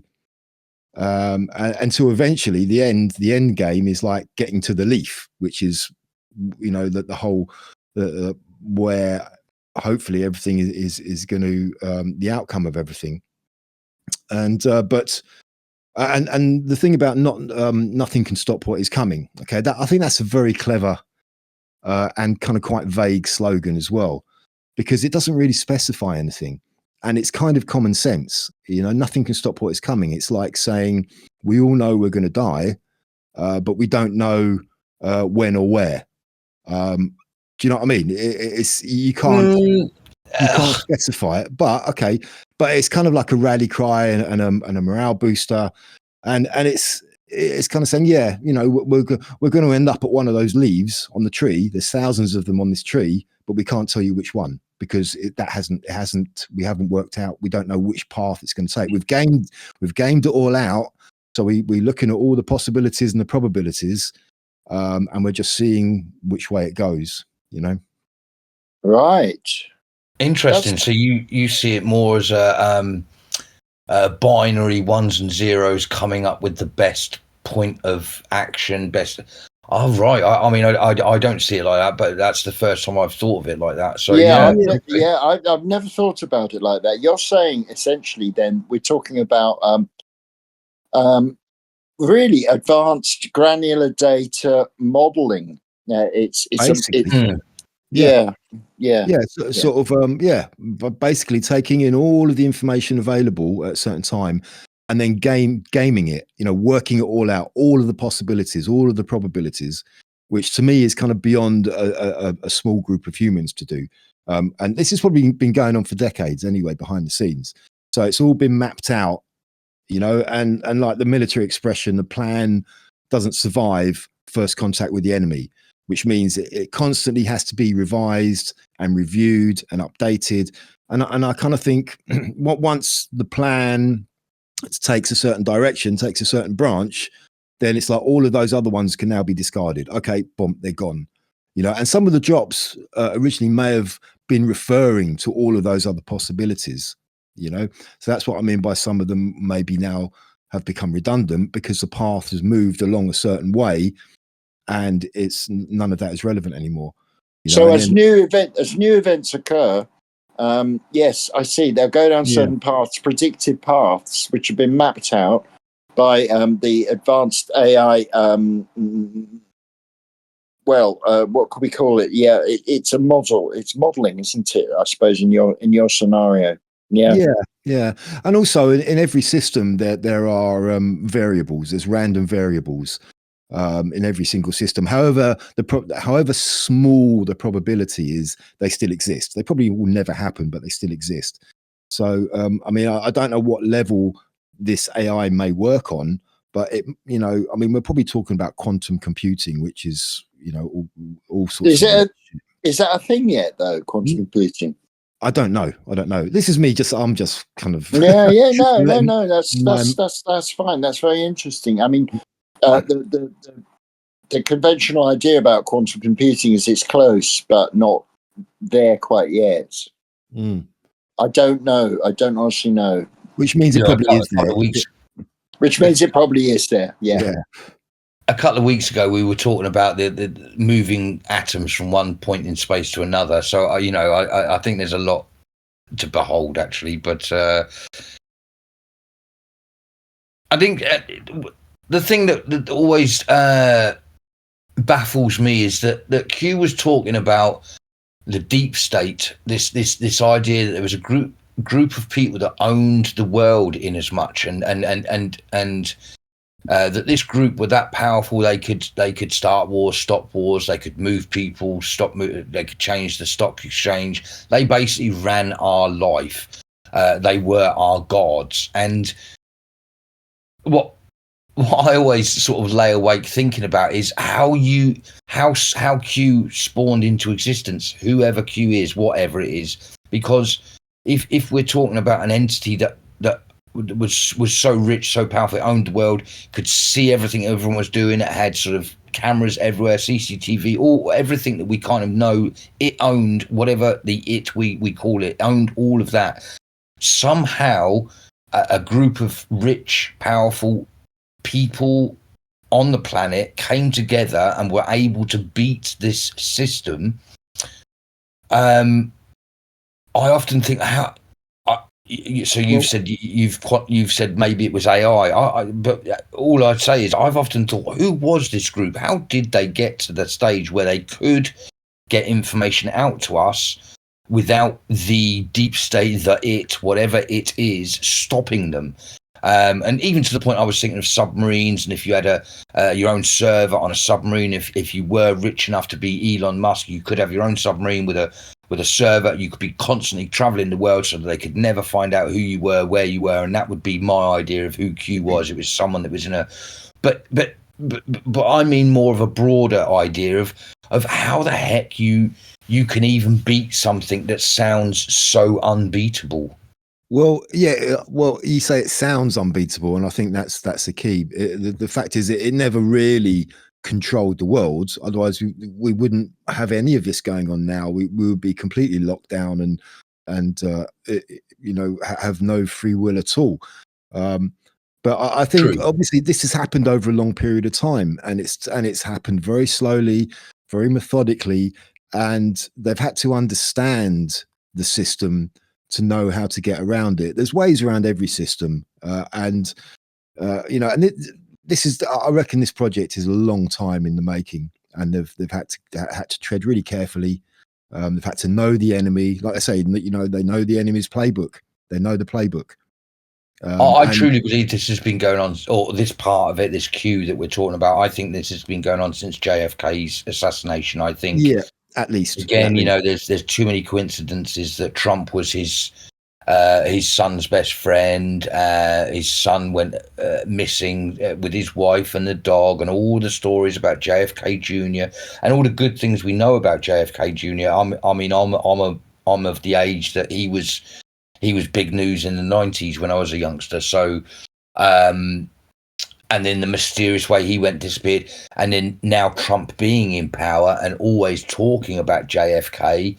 I think that the plan, once the deep state, the bad guys, whatever we want to call them, killed JFK, I think some good guys came together and said, right, hang on. And that's when they started to work out what was going on with America. And maybe Trump's been there since the beginning. Maybe he was one of the founding members of the Q team. As I've said, if you're two good mates and your mate gets killed, you're on a lifetime mission, aren't you? Yeah, I mean, I would even go as far as saying maybe that Q, what we know as Q now, was operating before the JFK assassination, and maybe JFK was part of that operation. And him getting assassinated was a mistake that they learnt from. They got it wrong. They tried to implement what they're trying to do now, and it went wrong. And it ended up with JFK being assassinated. And then they went, right, okay. And they assessed what went wrong, what they did wrong, and how not to repeat that. So it's kind of like, it's a process of learning by mistakes. I mean, to say that JFK being assassinated was a mistake is obviously a bit of a that's in this context. I don't mean it, literally, but in this context. I understand completely what you're saying. I mean, I see the JFK thing, and it's still murky. We still don't know, and but it seems to me to have been a public ritual. A ritual played out in public, a piece of theatre, saying thus far and no further. You've gone too far. This is a warning. Okay, but it was a big warning to the world of white hats, wasn't it? Yeah, it's a big warning. But it was, despite its apparent sophistication, it was the end of those political assassinations. They went more towards compromise. They went more towards manipulation of the polls, the manipulation and placement of their people within governments, the takeover of governments, the capture of governments. That was more difficult, but that moved from a fourth generation war to a fifth generational war, which is what we're in now. Yeah, I'm not sure JFK was the end, because you still had Robert Kennedy, who was assassinated in 68. I know. You had the attempts on Reagan, don't forget, and more recently the attempts on Trump. Yes, so it's true enough. Yeah, I mean, I'm sure you're right in what you say, Viv, but the assassination is still an option in certain situations. Absolutely. I'm not saying it's not. I'm not saying it's not at all. That's kind of what my recent thoughts on Q at the moment are. Anyway. Yeah. Yeah, I think I'm still waiting for that. I'm that loyal little I'm that loyal puppy waiting for it all to come home. I'm still waiting. I think the shot heard around the world was possibly the last Q post that made sense, and I think that possibly was to do with the assassination attempt on Trump. How they knew that was going to happen, I don't know. I've asked myself on on an AI level, on an alien level, on a human level, on a future time travel level. None of it makes sense to me. But for somehow they knew things that were going to happen, and I think that's the last one that I remember was just the shot heard around the world. So I'm waiting for, as I say, that first post was all about Hillary Clinton being arrested and a time and when it was going to happen, a specific. And there was another post that I'm waiting for, which was Suicide Weekend. I've always thought there's going to come a time when the bad guys have realised they've got no way out, and this idea that there's going to be weekend of a lot of suicides, I think that will be something that will stick in a lot of people's minds. So I don't think we've seen that one yet either. But yeah, well, it was big in its time anyway. Yeah, I mean, the shot heard around the world was kind of that may or may, we can't say for sure, that may or may not have been referring to the thing with Trump, but like I say, that was probably gamed out. That was probably a possible scenario that was seen, and that Q posted about. But there's other things as well that Q posted about which haven't, the first arrest. Was it the first arrest will shock the world, or was it something like that? It's like, well, yeah, there have been arrests. There have been arrests, and it's like nobody's been shocked. So, I think no. Well, see, again, I think that happened with Jeffrey Epstein, because not all of those posts were meant for the layman's person. Again, I think most of them were meant for other people, and I think the Jeffrey Epstein arrest would have shocked a lot of powerful people, actually. But the world, did it shock the world? Was it the world? I may be misquoting that, to be honest with you, but no. We have to understand where the phrase "a shock came heard around the world" refers to the American Revolution back in 1775 to 1776. Yeah, that seems more. Yeah, that is exactly what it refers to. And we're still waiting for 10 Days of Darkness. What was that all about? 10 Days of Darkness. Is that still to come? Or that's biblical, isn't it? 10 Days of Darkness is. Let me. I'm going to actually cheat for this one.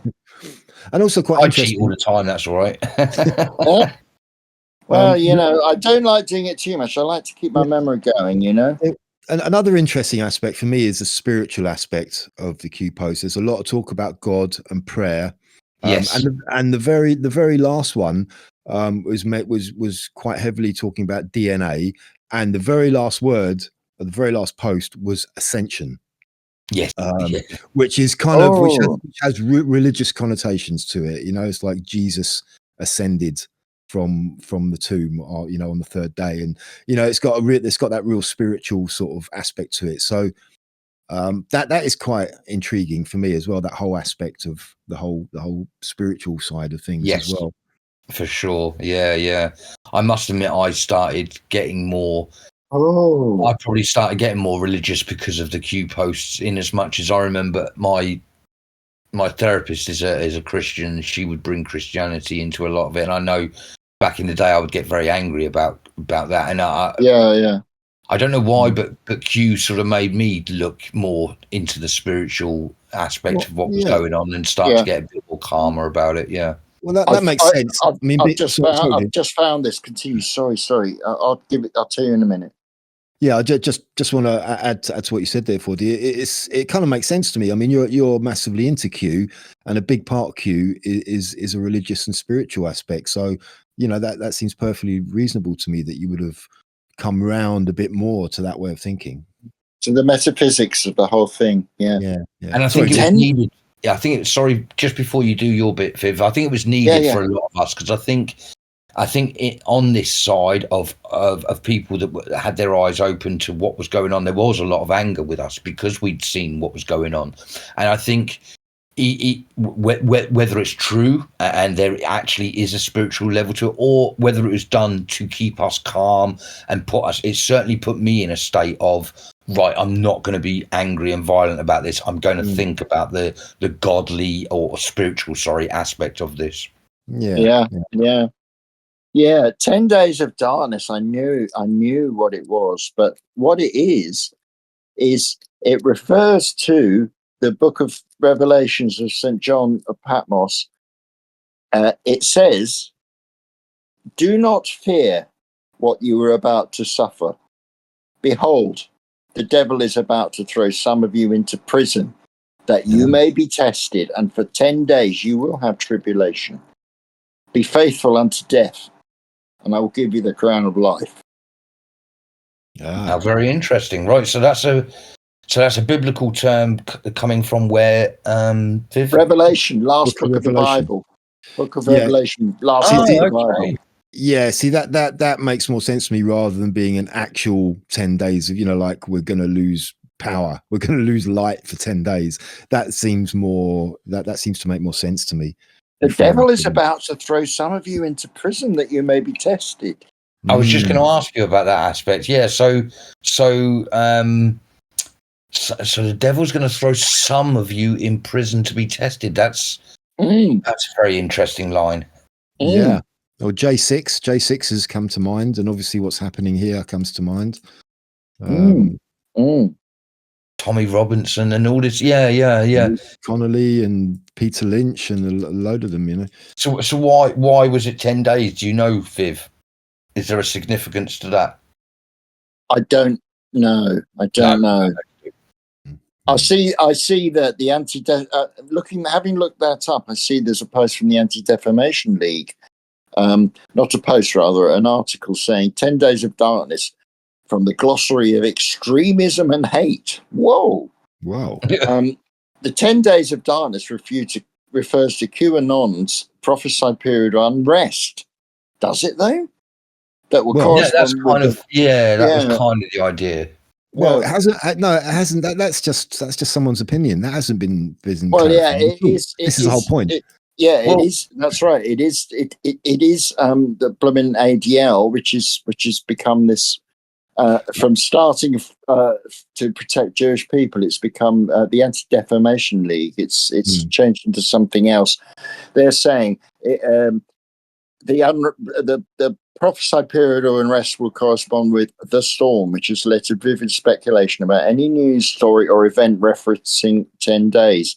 When President Donald Trump contracted COVID-19, it was speculated that he needed to quarantine for 10 days. QAnon followers believe this was confirmation of upcoming mass arrests. Well, that's a bit different from what it says in the Revelation. And all I meant was from the Q Post's point of view, the 10 days of darkness represented. I can't quote the post or think of it word for word, but it was about that there was going to come a time when there was going to be 10 days of darkness, and it was specific that they were saying not to be frightened. And this is why I'm interested with what you just said about the Bible.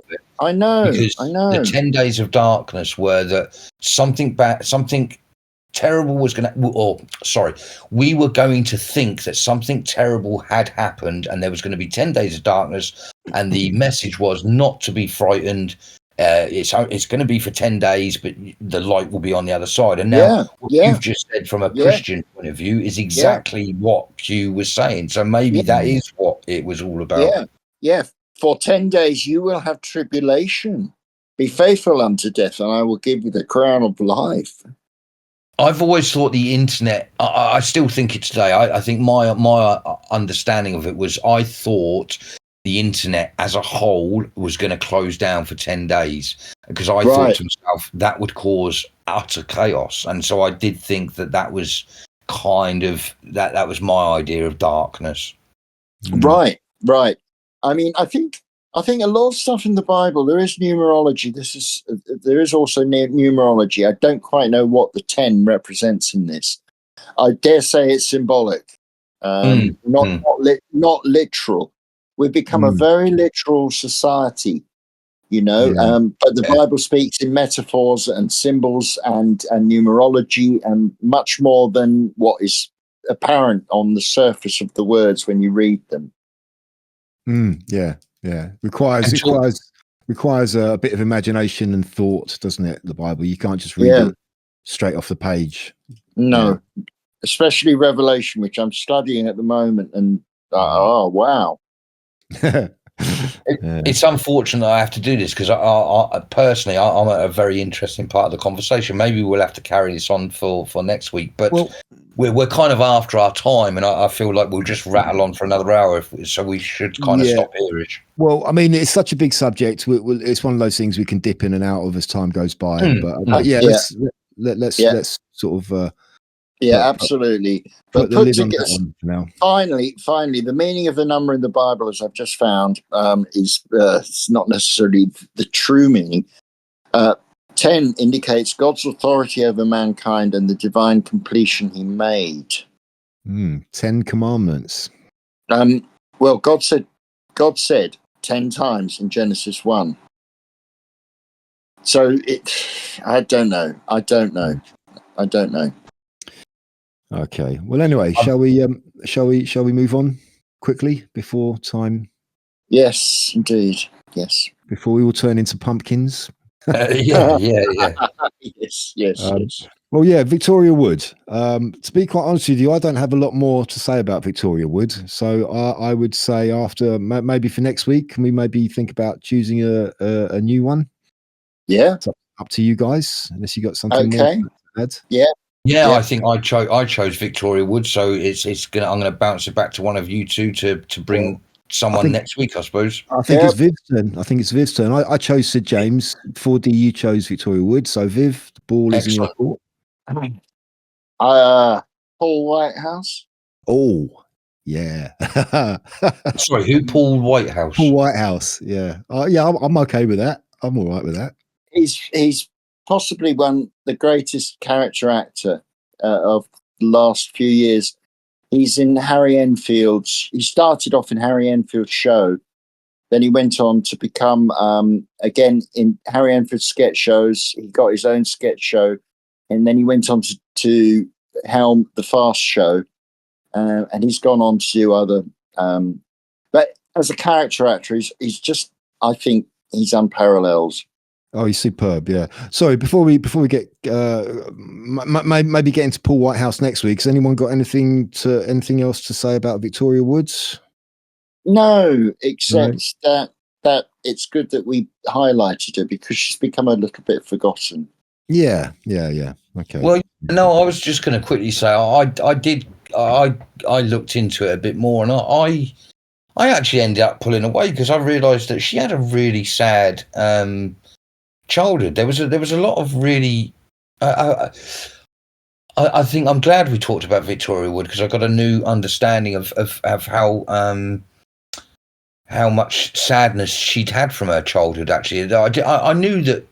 I think I knew that she'd had a little bit of trouble, and but I never gave it a second thought. And I read some stuff, even to the point it's just stuff that you just think, oh my god, she had a really. She was a very shy, frightened little girl, actually. Amazing that we talk about her in a nice, comical view. But I watched her on the piano a couple of times, and I was thinking, you can actually see this. You can see some sadness sometimes, and it really upset me, actually. I know. No, I know. I mean, I believe she played the piano just to get out of herself and the sadness that surrounded her. You know, she would lose herself. I know, but so many sad people take up comedy, don't they? So many, and it's a way of coping, I think. You know. Yeah, definitely. So something did occur to me actually, 4D, when you mentioned your weird crush on Victoria Wood. And you've also mentioned your unrequited love for Alex Phillips. Yeah. And I kind of noticed there's a bit of a similarity between those two, if you look at them. There is actually, now that you've said. I think I found your type, 4D. Well, actually, I think people would say more that I love everyone. I'm just always, that's nice. I'm one of them people. I'm a Sid James. I like them all. Hopefully not. But no, not that way. Actually, I should say that. I will retract that. Actually, I'm a very nice gentleman. I just my granddad had many. I don't talk about my personal life. None of us do, and it's not interesting to anyone. But I will just bring this. My granddad was the important person in my life, and he brought dragons into my life. He told me story. I think I was about 10 or 11 until I realised that Grandad hadn't freed Nanny from a dragon. That was the story I'd been sold most of my childhood, and so he gave me this great look of life that I have today. I give that to him, and anyway, he had a great saying that I still to this day I love the saying, and it still makes me laugh. And I want to say before I say the saying that my granddad was a very loyal man. He was married to my nanny all his life until he died. So this meant nothing, but or it did actually. It meant everything to him. But his saying to me when I went off to the army, he gave me a couple of quotes that he said you should live your life by, and one of them was, he said, I've always been with your nanny, as you know, and he said, I live by the rule that it's great to build up an appetite, but you always eat at home. And he said, one day you'll understand what I'm telling you then. And I think I was too young to understand what he meant then. But I think, like me, he liked to look at the ladies, but he knew where his meal was served. Yeah. That's sweet. Yeah. Yeah, and there's not enough of that. There's not enough of that now. The way that relationships have turned from loyalty and respect and mutual respect, and they've become a commodity now. It's just another consumer choice. Yeah, well, I will say that after my wife died, that I couldn't look at a woman for 20 years, but it was totally worth it once I got out of prison. Oh, I knew you were going to say that. Shit. Oh, God. It's that time of the evening again, folks. I know. I think. Oh man, mate. Okay, I mean, I was about to make a joke about retirement, but I know it's not going to work. Yeah. Yeah, I told a similar joke about unemployment last week, Viv. Sorry, I know. Yeah. Just look upon yourself as the catalyst. That joke, right? Okay. Yeah. I'm desperately typing on my computer here, trying to get a joke up because I have nothing in my head today. All right. Well, how'd you make a sausage roll? Push it down the hill. Push it down the hill. There you go. Okay. What do you call a boomerang that doesn't work? Stick. A stick. Yeah. I still like that one. What's brown and sticky? A stick. A stick. Yeah. What's orange? Okay. What's orange and sounds like a parrot? No. Oh, I don't know. A carrot. Okay. Oh, delayed reaction on that one. Touch of wordplay there from Bronze. One more. Studies show that you should not brush your teeth with your left hand. A toothbrush works much better. Aye. Hey. Bloody hell! Did you hear about the kidnapping at school? No. It's okay. He woke up. Oh, kidnapping! Yeah. Oh no. Oh, I do remember a knock. I haven't looked this one up. I do remember a knock joke. My knock joke is knock. Who's there? Who's that? Luke. Luke through the keyhole and see. There you go. Now that's a true dad joke. Yes, indeed. All right, just one more. My friend brought a new car, but he just left it on the driveway for 90 days and didn't go near it. I asked why, and he said that it was part of the finance agreement, 0% interest for the first 3 months. Oh, right, yeah. Oh, yeah. Right. Oh, even better. sorry, yeah. Brain, cog swearing for a while. Yeah, very good indeed. Yeah, okay. I think that's enough. Yeah, that's more than enough. On those happy notes, I think we should definitely say goodbye to everyone. Yeah. Goodbye, everyone. Goodbye. Our listeners for putting up with us and all that. well, until next week, I will bid you all adieu. Adieu, monsieur.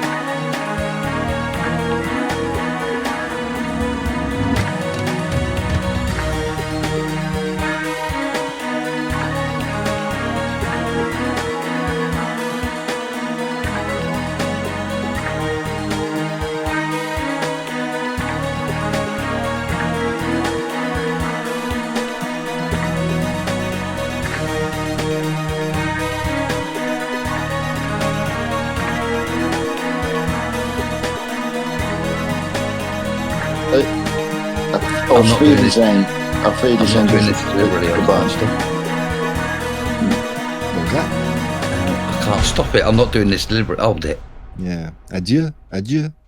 Do, do, do, do, do, do.